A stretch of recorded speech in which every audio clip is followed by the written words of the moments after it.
Well, my name is Alex Chapman, and I'm a professor at Simon Fraser University near Vancouver in Burnaby, and I also work as the president of the DBT Center of Vancouver.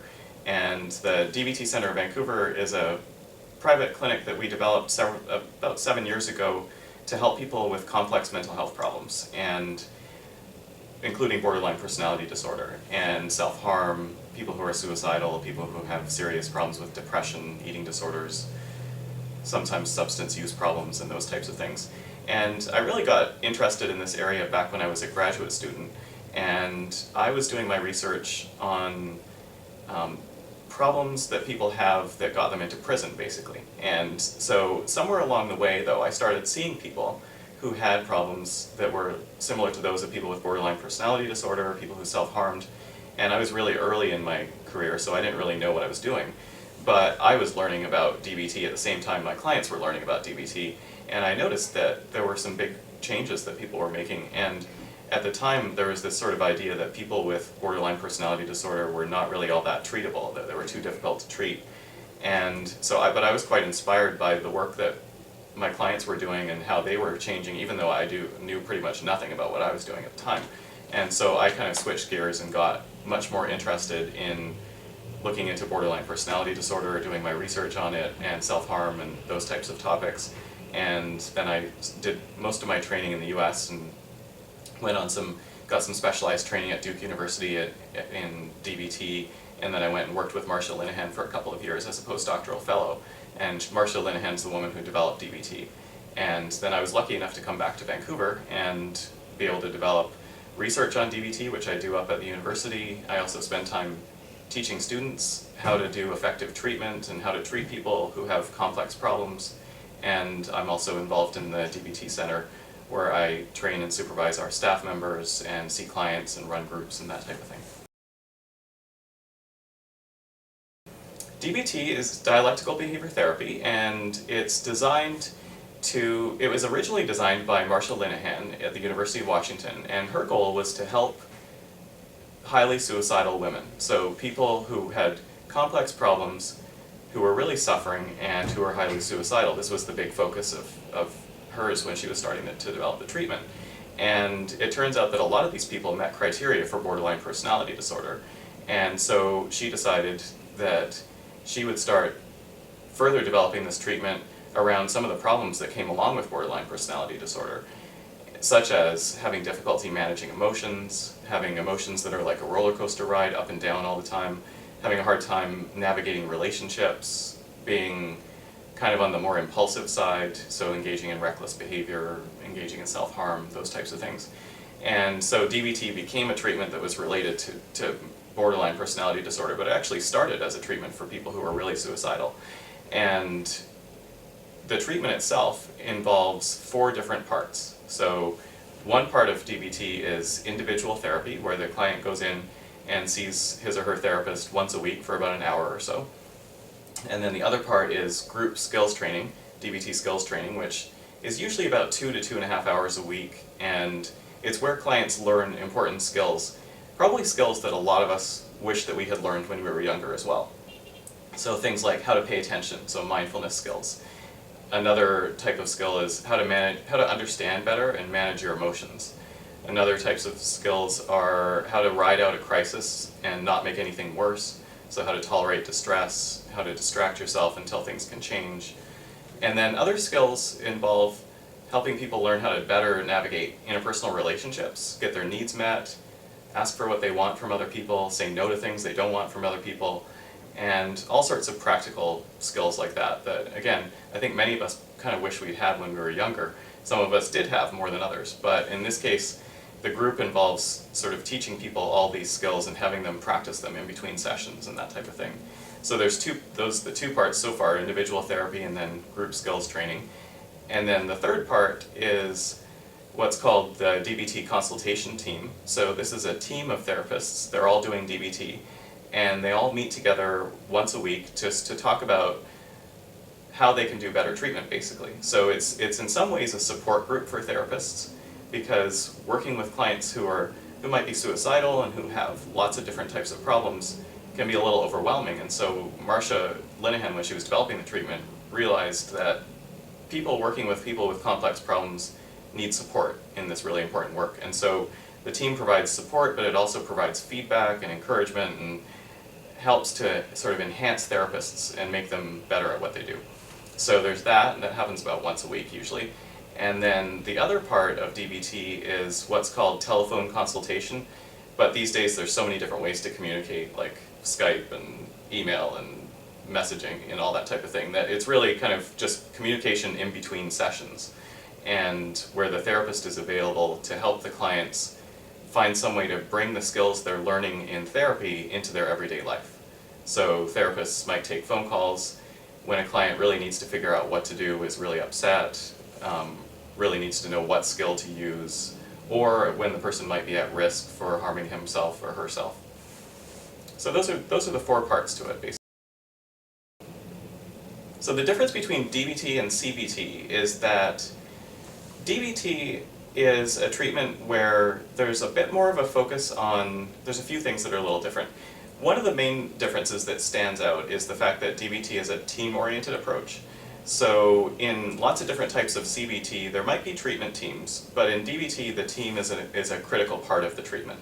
So when clients come in to see a DBT therapist in a DBT program, they're not just being seen by that individual DBT therapist, they're being seen by a whole team of therapists who really all consider that person their client. And so this is something that's quite unique, I think, to DBT, because if you're a client who's in DBT, you're not only getting the benefit of seeing that one person who's sitting across from you every week, but you also get the benefit of a bunch of other people's brains focusing on your care and your treatment and how to better help you.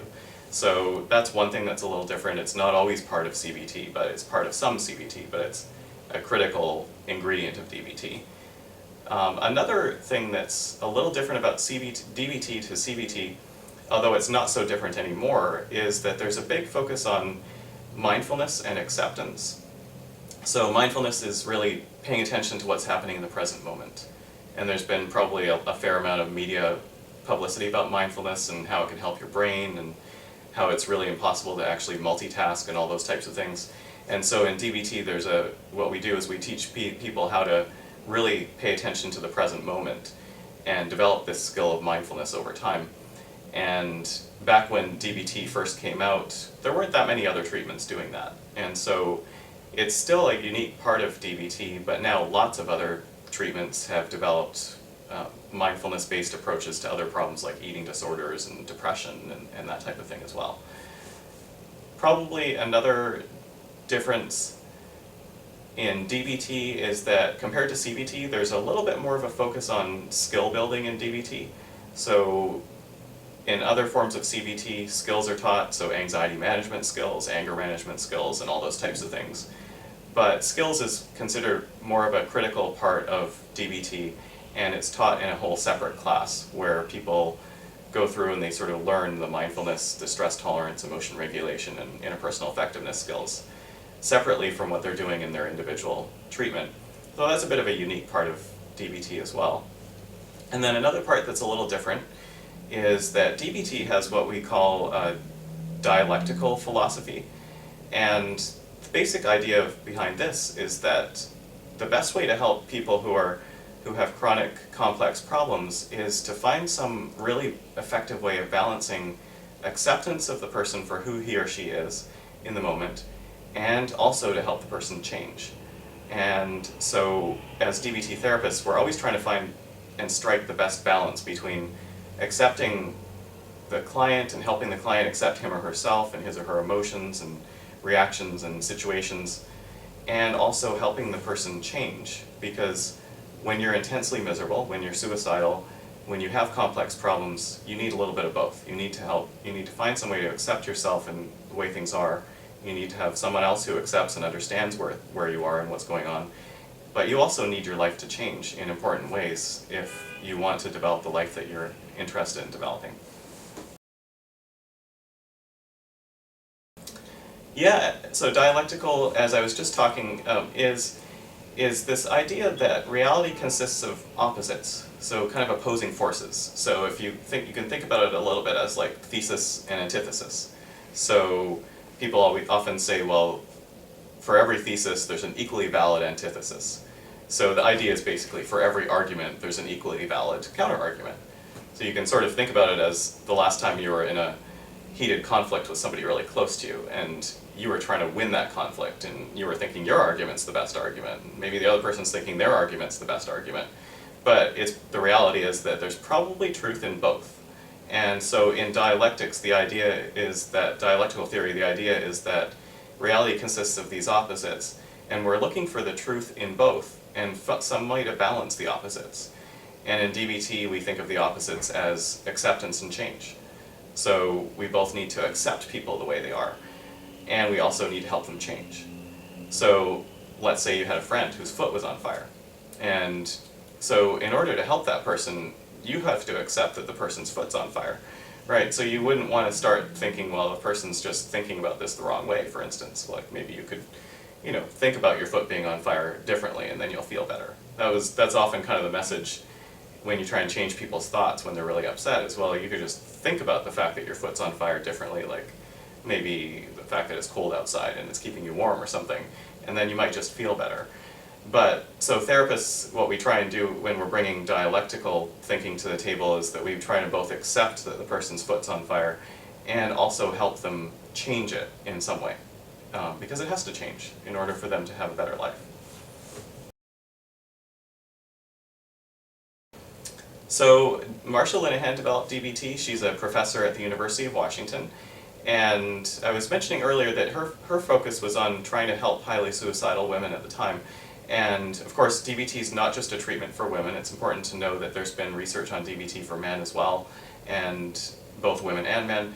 And so, but that was the focus at the time, and her mission was really to help people who were really intensely suffering to the point where they didn't see any way out and were ready to end their lives, and maybe had tried to do it many times. And so this was why the treatment was developed, to sort of, as Marsha Linehan has said before, to kind of go in and get people out of the hell that they were living in and help them develop a life that's meaningful to them and that's worth living. So that's a good question. So if you have PTSD, which is post-traumatic stress disorder, can you benefit from DBT? And I would say yes, you can. Now, the thing to remember is that people may not know, actually, is that when DBT was first being developed, and probably for quite a long time, people were being trained in DBT in such a way that therapists were told, be a little bit careful about addressing past trauma in the first kind of year or so of treatment, first 6 months to a year. Mainly because during that period, what's happening is that people are learning new skills, they're learning how to deal with overwhelming emotions, and they might be suicidal or at risk for hurting themselves. And if they haven't developed the ability to cope without engaging in self-injury or without engaging in suicide attempts, then diving in and working on really upsetting stuff like trauma, past trauma, might be too much, and they may not actually be equipped to deal with that. So that was a little bit of the thinking that was going on in the past. Now, there's a woman at the University of Washington named Melanie Harnett who has been developing a way of treating PTSD even in the middle of DBT when somebody might still be really struggling with their emotions. And so she's found a way of getting really solid treatment for PTSD right into DBT. And it usually involves coming in more than once a week. So for the individual treatment sessions, it usually involves coming in for one DBT session and then one trauma-focused session, and also coming in to do skills group as well, so the DBT skills group that I was mentioning earlier. So certainly DBT treatment for PTSD can be put right into DBT, and some of the findings have been great in doing that. So DBT Group Skills is it's a group that happens, it's a skills training group. It happens about once a week for about 2 to 2.5 hours. And people come in, and usually the first half involves reviewing the homework that they had to practice the skills from the last week. And then there's a bit of a break, and then the next half involves learning new skills. And the skills that are taught are mindfulness skills. So I was mentioning earlier mindfulness, which involves really just paying attention to the present moment. And then the other skills are distress tolerance, that's another set of skills. And that involves learning how to ride out a really difficult situation, get through really overwhelming emotions without doing anything that might make things worse. So things that might make things worse might be using drugs or self-harming or attempting suicide or big blow-ups interpersonally or those types of things. So the idea is to find some way of kind of riding things out when they're tough, because temporarily you might not be able to change them and until they get better, or until you can change them. So it's a lot like in Vancouver, it rains a lot from November to March. So distress tolerance would be an example of that, might be wearing a rain jacket when you go out. And you might not be able to change the fact that it's raining, but you can find some way to make it a little bit more bearable and tolerable. So that's kind of what the distress tolerance skills are all about. And then there's emotion regulation, which involves learning how to understand your emotions, how to label your emotions, how to figure out what you're feeling, when you're feeling it, what might be triggering your emotions, and then also skills to better manage your emotions. So it's both understanding them, but then finding some way to maybe reduce them when you need to, take the edge off when you need to, find some way to kind of soothe yourself, like physiologically. There's relaxation skills, there's all sorts of strategies that are in DBT, in the emotion regulation skills. And then there's also another set of skills called interpersonal effectiveness skills. And these involve learning how to basically assert your needs and wishes in a way that works in relationships with people. So, for instance, a lot of people have a hard time saying no, right? I'm one of those people sometimes. And so in DBT, what we do is we teach people how to effectively say no to something they don't really want to do in a way that actually preserves the relationship, that keeps the relationship going and keeps everybody sort of feeling good about how things are going. And it also involves skills for getting your needs met, so being able to ask for people for what you want from people. Because often in relationships, we have to sort of ask for things that we want, or for people to kind of change what they're doing, or pick up those socks off the floor that have been sitting there for the last 3 weeks, or something like that, or even more serious things. But the idea is to be able to do it in a way that has a positive impact on the relationship. And so that's what the interpersonal effectiveness skills are all about. So that's a good question. A lot of people associate mindfulness with religion, and although the practice of mindfulness, of sort of quietly paying attention to something, which is often the practice of mindfulness, has been really linked with meditation and other practices that come from spiritual traditions, people can take mindfulness in a spiritual way or in a non-spiritual way. So when Marsha developed DBT, Marsha Linehan developed DBT, she was practicing Zen. And at the time, she was finding it incredibly helpful on a personal level, and she was also realizing that this was actually something that could help her clients, but that it wouldn't make sense to try and convert everybody to Zen or any kind of religion or spiritual tradition. So what she tried to do was take what she was learning there and turn it into skills that people can practice no matter what their belief system is. And so the things that people do in mindfulness, like learning how to step back and observe and notice things that are going on in the present moment, and learning how to jump in and participate in whatever's happening right now, like conversations with somebody, or a nice meal you're having, or even a difficult situation, that these are skills that could pretty much help anybody and are not incompatible with other spiritual traditions. And so mindfulness is not a religion, it's a practice.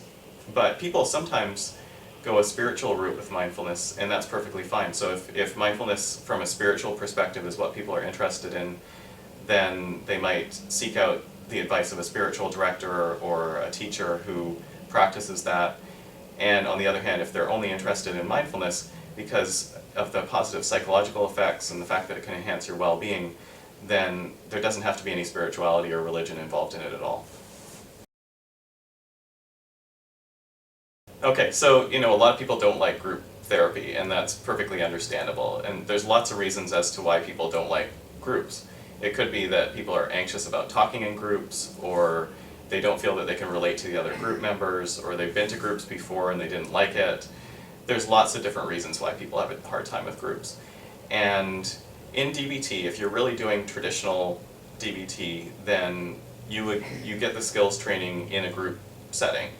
But and sometimes that can be modified. There's the occasional time when it's so hard for someone to be in a group that they're really just not ready to be in the group. And so in our clinic, for instance, we might occasionally see somebody on an individual basis and help them learn the skills individually until they might be ready to get into the group. But what's very valuable about the group, on the other hand, even though it's a difficult thing for a lot of people, I should also say that some people love groups, so it's not always really, really difficult. But one of the things that's really valuable is that people get to learn from all the other people in the group as well. And so they get to learn from how other people have tried to use the skills and how it's worked out for them or hasn't worked out for them. And people often find that after being in group for a little while, they have a real sense of connection to the other people in the group, and they feel like it's a very good support system as well. So they not only feel connected, but they also see that other people are going through similar things that they're going through. And so even though it can be a really intimidating thing to walk into a therapy group, it's often a very valuable experience, and I find at least is the best way to learn the DBT skills, is to be in a skills training group. I should also mention that DBT skills training groups are a little different than what might be considered standard therapy groups. So other therapy groups might involve a ton of kind of talking back and forth between participants and sharing a lot of really intimate personal details about one's history and that type of thing. A little bit of that certainly happens in DBT groups, and mainly because what we have to do is we have to help people figure out how to take the skills and apply them to the real life situations. But DBT groups are a lot more like a class than they are like these other types of therapy groups where there's a lot more sharing between people. So one of the nice things about DBT groups for people who are intimidated about them is that you don't have to share anything that you don't really want to share. So you don't have to talk about things that you feel really uncomfortable talking about or would rather not share with people and that kind of thing. So once people learn that and realize that it's much more of a thing where you're learning stuff like you are in a class, often people tend to feel a lot more comfortable with it.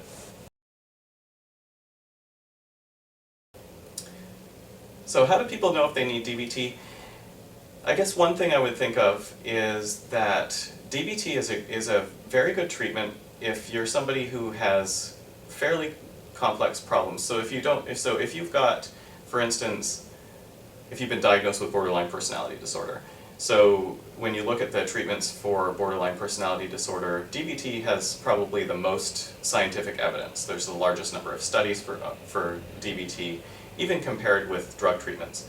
And so if you're somebody who's been diagnosed with borderline personality disorder, and your problems are probably not simple. So because people with borderline personality disorder have a variety of different types of symptoms and experiences, and DBT is sort of designed for people who've got a variety of different types of problems. And so if you're somebody who problems are more on the complex side, you might be diagnosed with borderline personality disorder, then I would say DBT could be a very good fit for you.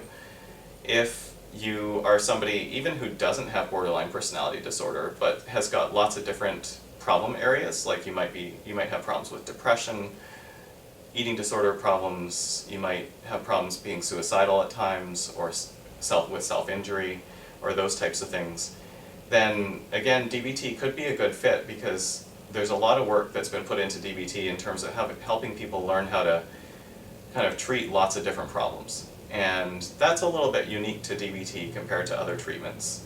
DBT is kind of designed as a multiple problem kind of treatment. So if you've got lots of problems, we sort of know how to figure out what to focus on and what to pay attention to and all that type of thing.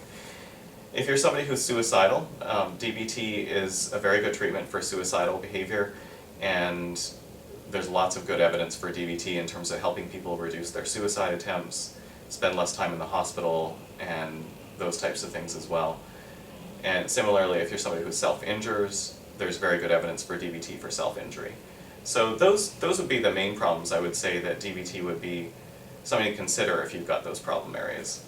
And it could also be helpful for other areas as well, so anxiety and depression and that type of thing. So will you be cured is a good question. People certainly want to know when they come to treatment, will they be cured? How much better will they be afterwards? DBT so far has had lots of very good scientific evidence. There's been lots of different studies of DBT. People have done over 15 what we call randomized controlled trials, where they basically assign you to one treatment or another. And by and large, the findings have been very encouraging. So the DBT tends to be particularly good in the research at helping people become less suicidal, so engage in fewer suicide attempts, visit the hospital less often, engage in less serious suicide attempts.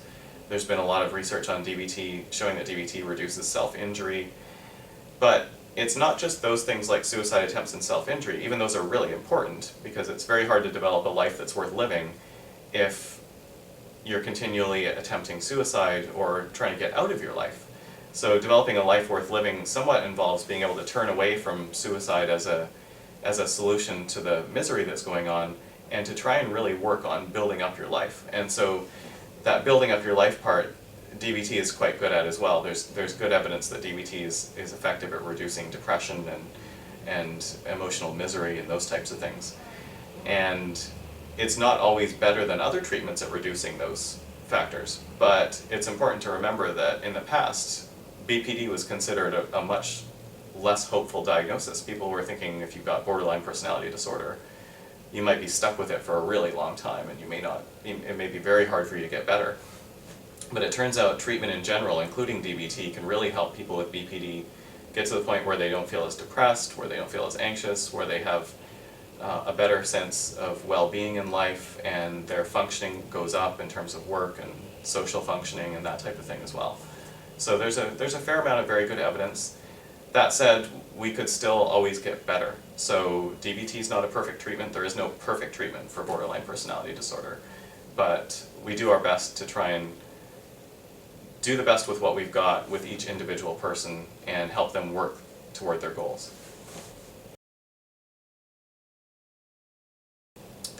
So that's a very good question. So one of the things that would be a good place to start would probably be, there's a couple of different places to start. So if you're just thinking that maybe somebody that you know has problems that might be addressed by DBT, then it's possible, depending on your relationship with that person, to gently suggest that the person check out some information on the internet or a book or that type of thing that might, and see if it really kind of resonates with them. So if it's somebody that you think might have borderline personality disorder, it could be worth recommending that they check out material on borderline personality disorder. Now that could go completely horribly wrong too, right? The person could be terribly offended if you suggest that they have a particular diagnosis or something. And so it really depends on the kind of relationship you have with the person. But what I always suggest is a good starting point, if the person seems to really need treatment, is to see if you're able to encourage the person to go in and see a mental health professional for at least an assessment. So an assessment is where you go in and you might get some information on your possible diagnoses, and you give history about yourself and talk about symptoms that you've been experiencing. And then the person that you see, a psychologist or a social worker or a counselor, will help you understand your problems a little bit better and understand what types of treatments would be a good fit. And so you could, like earlier, like I was saying, you could start by casually mentioning, well, you might want to look at this information, like books or stuff on the internet. Or it could be that the person takes a more formal step and goes in and gets an assessment, and then really gets a sense of what treatment might be a good fit. And it might be DBT, or it might be a completely different treatment. A lot of people get trained in DBT in a lot of different ways. So to get trained in DBT, often what people will do, what I would suggest as a starting point at the very least, would be to get the books on DBT and to read them. And so there's a couple of books on DBT. One is Marsha Linehan's 1993 book called Cognitive Behavioral Treatment for Borderline Personality Disorder. And then there's another book on the skills training group called Skills Training Manual for Treating Borderline Personality Disorder, and that was published in 1993. But Marsha Linehan's got a new version of that skills training book that's coming out this fall, so it may be worth waiting till the new one comes out. But what I would say as a starting point is that people read the books, basically, and get really familiar with the information in the books. Now, some people have had some DBT training as a graduate student, so if you're a graduate student in a clinical psychology program or a social work or counseling program, you may have had some training in DBT through a class.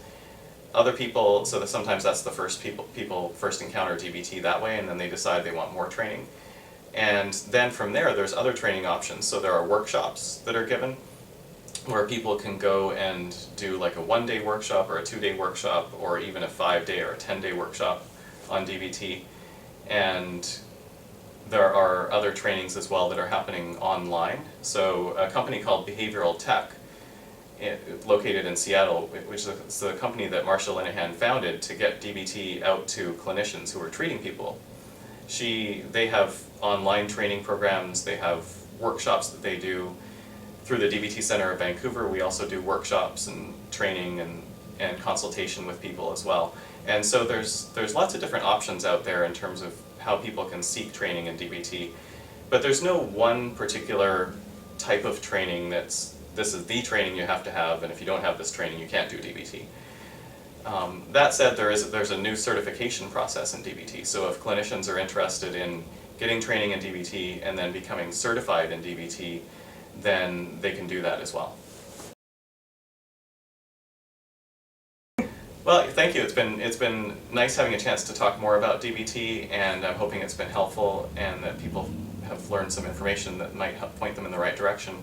I think one of the things that is important to know is that even if you can't find a program that does DBT just by the book, including the individual therapy, the group skills training, the consultation team, and the telephone consultation, elements of DBT could be really helpful, and some therapists have gone to workshops in DBT, or they've learned parts of DBT, and they can use it in their clinical practice, even if they don't have a DBT program.